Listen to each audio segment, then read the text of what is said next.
Hi అండి. ఇది పెద్దవాళ్ళకండి. అంటే పెద్దవాళ్ళకంటే అత్తమామలే కానీ, తల్లిదండ్రులే కానీ వీళ్ళకి చెప్పవలసిన విషయం అండి ఇది. నేనెందుకు వాళ్ళకి చెప్పాలనుకుంటున్నానంటే, ఇప్పుడు పేరెంట్స్ ఉన్నారండి. ఆడపిల్ల తల్లిదండ్రులు ఉన్నారనుకోండి. అందులో భర్త స్ట్రెయిన్ తీసుకోడండి. ఏం తీసుకోడు. తల్లియే కష్టపడి పిల్లల్ని లాక్కొస్తుంది. అతనికి ఏం జాబ్ లేదనుకోండి. ఏదో చిన్న పని చేసుకొని ఇల్లు నడిపిస్తున్నాడు. సో దాంతోటి గడవడం కాదని తల్లి అంటే తన భార్య పిల్లల్ని వాళ్ళ ఖర్చులే కానీ, వాళ్ళకి చదువులే కానీ, వాళ్ళకి వాళ్ళ పెళ్ళిళ్ళే కానీ ఇవన్నీ చేయాలనుకోండి. తల్లి ఎక్కువ ఇనిషియేటివ్ తీసుకుందనుకోండి. తను ఏదో ఒక పని చేసి కూలో నాలో ఏదో చేసి సంపాదించి పిల్లలని చదివిపించుకోవడము, వాళ్ళని పైకి పెళ్ళిళ్ళు చేయడము, అలాంటి పనులు చేసిందనుకోండి తల్లి. అమ్మ, మీరు ఎవరైనా సరే మదర్స్, మీరు కష్టపడ్డారు కదా, మీరు పిల్లల్ని పైకి తీసుకొచ్చారు కదా, మీరు అన్నీ సవ్యంగా చేసినప్పుడు, వాళ్ళకి పెళ్ళిళ్ళు మంచిగా చేసినప్పుడు, వాళ్ళ డెలివరీలు కూడా మా దగ్గరుండి చేసుకొని వాళ్ళకు పురుడు అన్నీ చేసినప్పుడు మీరేం బాధపడని అవసరం లేదమ్మా. మీ రెస్పాన్సిబిలిటీ మీరు చేశారు, అవునా? మీ అయిన వాళ్ళనే మీరు కోడలుగా తెచ్చుకొని ఉన్నప్పుడు మీరు ఏ విషయానికి బాధపడొద్దు, భయపడద్దు. మీకు హక్కు ఉందమ్మా, మీరు అడిగే హక్కు మీకుంది. కానీ ఆడపిల్లలు వస్తలేరు, చేస్తలేరు అంటే వాళ్ళ పరిస్థితి ఎట్లుంటుందో మీకు తెలియదు. వస్తలేరు, చేస్తలేరు, మమ్మల్ని చూసుకోవట్లేరు అనుకోదు. నీ పిల్లలు ఎంత మంచిగా సెటిల్ అయ్యారు. నిజంగా మీరు అమ్మాయి ఎంత కష్టపడ్డారు చెప్పండి. నిజంగా చెప్పండి. నానా కష్టం చేసి ఉండొచ్చు మీరు, అవునా? కష్టం చేసినప్పుడు మీరు ఎందుకు అలా ఆలోచించడం చెప్పండి. మీరు నానా తిప్పలు పడి ఎన్ని రాత్రులు నిద్రపోయారో, ఎన్నిసార్లు ఉపవాసాలు వండుకున్నారో, ఎంత ఏడ్చారో ఎవరికి తెలుసమ్మా? అది మీకు మాత్రమే తెలుసు. ఇప్పుడు మీ పిల్లలు ఒక స్థాయిలో ఉండి కోటీశ్వర్లు అయి ఉంటే ఆ పడ్డ కష్టాలన్నీ ఈ పూటతో అన్నీ ఒడిచినాయిరా నాయన, నా పిల్లలు ఒక స్థాయిలో ఉన్నారని సంతోషించాలి. మీరు ఎంత సంతోషించాలంటే మీది మీరు చేసుకొని కళ్ళ ముందు నా పిల్లలు సంతోషంగా బతుకుతున్నారు అని మీరు పడ్డదానికి కష్టానికి ఇదే అమ్మా రిజల్ట్. ఇప్పుడు నాకు పెట్టట్లేదు అని బాధపడొద్దమ్మా, అది కరెక్ట్ కాదు. ఎందుకు అంటున్నానంటే వాళ్ళ భర్తలు, వాళ్ళ అత్తమామలు ఎట్లా ఉంటారో తెలియదు, అవునా? వాళ్ళ భార్యలు ఎట్లుంటారో కూడా తెలియదు. ఎవరిని అంటారమ్మా మీరు? మీకు చేసుకునే శక్తి ఉంటే భయపడొద్దమ్మా. ఒంటరిగా ఉన్నాము, మాకు ఇదవుతుందో అదవుతుందో. పిల్లలు లేకపోతే ఒంటరిగా ఉండరా మీరు? మీకు కిరాయిలు వస్తున్నాయనుకో, దేనికి భయపడాలి తల్లి? భయపడద్దు. భర్తను తీసుకొని కొంతమంది భర్త లేకున్నా కూడా ఒంటరిగా ఉన్న ఆడవాళ్ళని చూసిన నేను. భయపడద్దు, ధైర్యంగా ఉండాలి, మంచిగా మందులు తెచ్చుకోవాలి.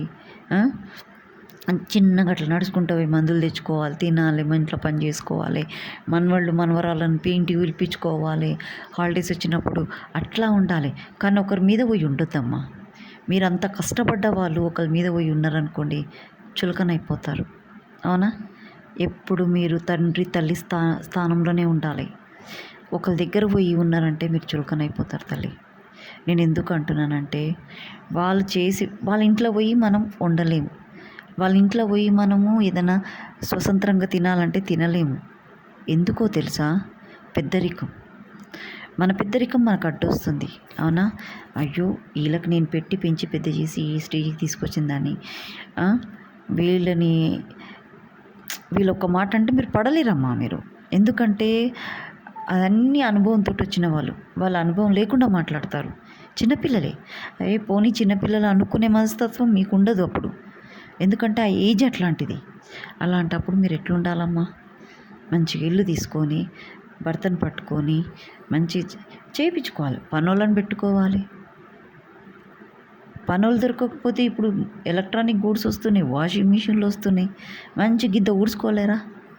అవునా? అన్ని మాటలు వాడేటోళ్ళు అంత పని చేసుకోలేరా తల్లి? అవునా?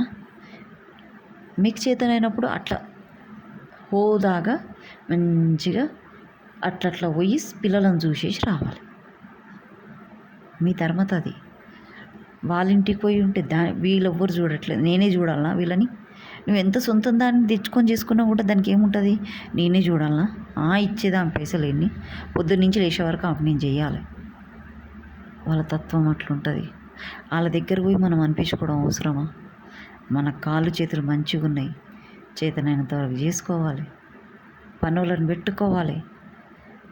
నువ్వు ఇంత కష్టపడి ఇంత తెలివితోటి ఎంత కష్టం చేసి ఎవరితోటి ఎన్ని మాటలని ఎన్ని కష్టాలు పడి వచ్చి పిల్లల్ని ఈ స్థాయిలో నిలబెట్టిన తల్లి.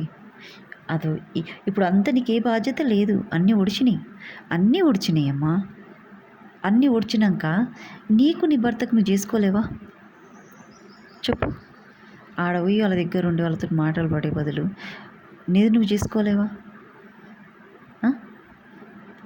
ఎందుకు చేసుకోలేవు తల్లి? చిన్నగా పోవాలి, గిన్ని మందులు తెచ్చుకోవాలి. ఆటో ఏముంది? ఆటో పిలిపించుకోండి. ఎవరైనా పిల్లల్ని ఏదైనా బుక్ చేయమన్నా చేసిస్తారు. ఆటో బుక్ చేయిట అంటే బుక్ చేస్తారు. ఫోన్ కొట్టి కొడుకుకి చెప్పి, నా కొడుకుకో చెప్పి ఆటో బుక్ చేయబెట్ట, నేను ఇట్లా మందులు తెచ్చుకుంటా అంటే చేస్తారు. వాళ్ళ ఇంటికి పోయి 24 గంటలు ఉన్నాయంటే, మా అమ్మని పైసలు ఏడికి పోతున్నావు అంటే ఇట్లా ఆటో బుక్ చేస్తే నేను మందులు తెచ్చుకుంటా బిడ్డ, అందుకోసమే బుక్ చేయమంటున్నా. ఆ నాన్నకి నీకు ఏదన్నా ఇప్పుడు ఏంది మందులు బుక్ చేస్తే కూడా వచ్చి ఇచ్చిపోతారు ఇంటికి. అపోలోది ఉండదు కదా మెడికల్ షాపులు, వాళ్ళు పలానా రోజు నాకు ఈ మందులకి బిడ్డ ఫోన్ నెంబర్ ఇస్తే వాళ్ళు ఫోన్ నెంబర్ కూడా ఇస్తారు. అపోలో మెడికల్ షాపులు, నాన్న ఈ మందులు కావాలా బిడ్డ ఇట్లా అంటే కూడా ఇస్తారు. ఇంటికాడ ఉండి కూడా ఫోన్ చేస్తే ఇంటికి తెచ్చి ఇచ్చిపోతారు. వాళ్ళకు 10-100 రూపాయలు వేస్తే అయిపోతుంది. ఏముంది? బతకొచ్చమ్మా. పిల్లల మీద పోయి ఉండని అవసరమే లేదు. వాళ్ళు ఒక్క మాట అంటే నీకు ఎంత బాధ ఉంటుంది తల్లి?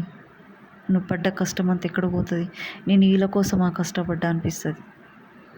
కన్న తల్లికి కన్నంత బాధ ఉంటుంది. నొప్పులు తీసినప్పుడు ఆ తల్లి ఎంత బాధపడుతుందో ఆ తల్లికే తెలుస్తుంది, ఎవరికీ తెలియదు. అవునా? ఆ మాట అన్నప్పుడు కూడా అంతకంటే ఎక్కువ బాధ అవుతుంది. ఉండదు తల్లి, వాళ్ళ దగ్గర ఉండదు. నలుగురితో మంచిగా ఇంటి పక్కల తోటలతో వాళ్ళతో మంచిగా ఉండాలి, సరదాగా ఉండాలి. కిరాయిలకు చెప్పినా కూడా బిడ్డ తేపో బిడ్డ అంటే తెస్తారు. ఏముంది? అవసరమా? అట్లా నడుచుకుంటూ పోతే కూడా నువ్వు ఇంట్లో పని చేసుకుంటే కూడా నీ ఆరోగ్యం కూడా మంచిగా ఉంటుంది, అల్కగా ఉంటుంది. నీ పిల్లలు నీ దగ్గర రావాలే కానీ తల్లిదండ్రులకు చెప్పేది ఒక్కటే మాట, మీరు పోయి వాళ్ళ దగ్గర ఉండొద్దు. ఎందుకంటున్నానో, ఎందుకంటే వాళ్ళు చిన్నప్పటి నుంచి పిల్లల్ని ఒకటి అనుకుంటే పెంచిన వాళ్ళు కాబట్టి ఆ పిల్లలంటే తల్లిదండ్రులు తట్టుకోలేరండి. ఆ బాధ ఎట్లుంటుందో పడ్డ వాళ్ళకే తెలుస్తుంది. వాళ్ళు చెప్తుంటే బాధ అవుతుంటుంది. వాళ్ళు ముసలోళ్ళండి. అదే తన ఇంట్లో ఉంటే టైంకి ఇంత వండుకొని తింటుంది. అవునా? వాళ్ళు వండిందాకా కూర్చోవాలి. వండుతుందేమో ఆ వండినప్పుడే తినాలి. వాళ్ళ గ్యాస్ నిండుతుంది, కడుపు నొప్పి లేస్తుంది. అమ్మ దయచేసి మీరు అట్లా చేయకుండా తల్లి. కోడళ్ళు ఎవరైతే ఉంటారో కదా, అత్తమామ వచ్చి మీ ఇంట్లో ఉంటే అట్లా చేయకుండా అమ్మ. మీ అమ్మ నాన్న అయితే అట్లనే చేస్తారా? చేయదు బేట. చూసుకోండి, మీ తల్లిదండ్రులకనే చూసుకోండి. వాళ్ళు ముసలోళ్ళు, వాళ్ళు తప్పు చేసి ఉండొచ్చు, కానీ మీరు తప్పు చేయకండి బేట. ఎందుకు అంటున్నా అంటే ఆ పాపం వాళ్ళే. నువ్వెంత మంచిగా ఉండి నువ్వెంత మంచిగా చేస్తే నీకు సొసైటీలో మంచి పేరు ఉంటుంది. నీ పుణ్యం నీది. వాళ్ళు నీ మీద డిమాండ్ చేస్తున్నారంటే వాళ్ళ మూర్ఖత్వమే అనుకుంటా. నేను నిజంగా చెప్తున్నా, వాళ్ళ మూర్ఖత్వమే అనుకుంటా. చేయనీయండి. ఒకరోజు అంటదేమో, 2 రోజులు అదే ఏం చేయాలి? అదే వాళ్ళ వేరే వాళ్ళ దగ్గర ఒక రెండు నెలలు ఉండత్తమ్మా. ఏం జర ఉండని చెప్పాలి. చిన్న కొడుకు దగ్గర పెద్ద కొడుకు దగ్గర ఒక 2 నెలలు ఉండు, నేను మళ్ళీ తీసుకుపోతా అత్తమ్మ, ఏమనకు, ఉండు అంతే, ఎట్లుంటారో చూడు. అప్పుడు ఆమెకు తెలిసి వస్తుంది వాళ్ళు ఎట్లుంటారు. ఈ పిల్ల ఎన్ని మాటలు అన్నా పడ్డదే, నేను ఇన్ని అన్నా కూడా పడ్డదే. నా కోడలు ఇంత మంచిది, ఇది చూడు ఎంత బద్మాషిది తెలుస్తుంది. వాళ్ళకి డిఫరెన్స్ తెలిసిపోతుంది. నా కోడలు నాకు ప్లేట్ తెచ్చి ముందర పెడుతుంది, అన్ని అన్నా కూడా ఎంత చేసినా నేను కూర్చున్నా కూడా నా దగ్గర తెచ్చి పెడుతుంది నా కోడలు. అత్తమ్మ ఏం చేసి పెట్టాలని అడుగుతుంది అని వాళ్ళే 10 మందికి చెప్తారు నాన్న నీ గురించి. నిజంగా చెప్తున్నా, నీ గురించి 10 మంది కాదు 100 మంది చెప్తారు నా కోడలు చాలా మంచిది అని. తెలుసా? 10 మంది నేను దెప్పి పొడిచినా కూడా ఆ 10 మంది కూడా తలకాయ దించుకుంటారు, నీకు అంత రెస్పెక్ట్ ఇస్తారు. నా కోడలంత మంచిదని. ఒక్కటే చెప్తున్నా కోడళ్ళకి, ఎవరైతే తల్లిదండ్రులు మీ అత్తమామ వచ్చి మీ దగ్గర ఉంటే కోడళ్ళకి చెప్పేది ఒకటే, తల్లిదండ్రులక్క చూసుకోండి. వాళ్ళు చూసుకోవట్లేదు అంటే వాళ్ళకి తల్లిదండ్రులు లేరు కాబట్టి వాళ్ళకి ఆ తల్లిదండ్రుల ప్రేమ అనేది తెలియదని అనుకుంటాను. అయితే నిజంగా చెప్తున్నా, ఆ ప్రేమ లేదు తెలియదు కాబట్టి వాళ్ళు చూసుకోరు. తల్లిదండ్రుల ప్రేమ తెలిసిన వాళ్ళు అయితే తల్లిదండ్రులాగానే చూసుకుంటారండి. వాళ్ళు మీకు మంచి చేస్తుర్రు, ఆగం చేస్తలేరు, మీకు తెలిసిపోతుంది వాళ్ళు మిమ్మల్ని ఆగం చేస్తుర్రా మంచి చేస్తున్నా అనేది. వాళ్ళ బ్యాక్గ్రౌండ్ అంతా మీరు స్టడీ చేసేస్తారు, మీకు అవసరం లేదు, డౌట్ కూడా అవసరం లేదు. అట్లాంటప్పుడు మీరు ఎంత మంచిగా ఉండాలి వాళ్ళతోటి చెప్పండి. ఆగం చేసేటోళ్ళు ఎప్పుడు హైడింగ్ నేచర్లోనే ఉంటారు, మంచి చేసేటోళ్ళు ఓపెన్గా ఉంటారు. అది గుర్తుపట్టండి అమ్మ. మీ ఇష్టం బేట, నేను చెప్తున్నా, ఎక్స్పీరియన్స్ తోటే చెప్తున్నా, అనుభవంతో చెప్తున్నా. కొంతమంది చూస్తే గుర్తుపడతారు, కొంతమంది ఆవలిస్తేనే గుర్తుపడతారు. సరేనమ్మా, మీ ఇష్టం. మంచి పేరు కాదు, పుణ్యం ఏమంటారు, పుణ్యం దక్కించుకోండి తల్లి. ఎవరైనా సరే కోడలు అహంకారం పనికిరాదు. ఇంకా దగ్గరోళ్ళని చేసుకుంటే మీరు కూడా అట్లా చేస్తే ఎట్లా తల్లి? బయట వాళ్ళంటే ఏమనుకోవచ్చు, సొంతం తమ్ముని పిల్లలు అన్న పిల్లలు అయితే మీరు అట్లా చేస్తే ఎట్లా తల్లి? చేయకూడదు. మీకు వాళ్ళకి డిఫరెన్స్ ఏముంది తల్లి? సొంతమే, మేనత్తాయ్. ఎంత మంచిగా చూసుకోవాలి మీరు, మంచిగా చూసుకోవాలి బేట. మీ రక్త సంబంధం బయటిది కూడా కాదు, ఎవరు ముఖం తెలియని అత్త కూడా కాదు కదా, సొంత మేనత్తాయ్. మంచిగా కడుపులో పెట్టుకోవాలి, కన్న తల్లిలాగా చూసుకోవాలి. సరేనా? మీకే మంచిది బేట, మీ పిల్లలకు మంచిది, మీ పిల్లలకు బ్రైట్ ఫ్యూచర్ ఉంటుంది. వాళ్ళు ఎంత బాధపడితే మీకు అంత దరిద్రం అమ్మ, నిజంగా చెప్తున్నా. వాళ్ళు ఎంత బాధపడితే మీకు అంత దరిద్రం. సరే అండి, థ్యాంక్ యూ టు ఎవ్రీవన్.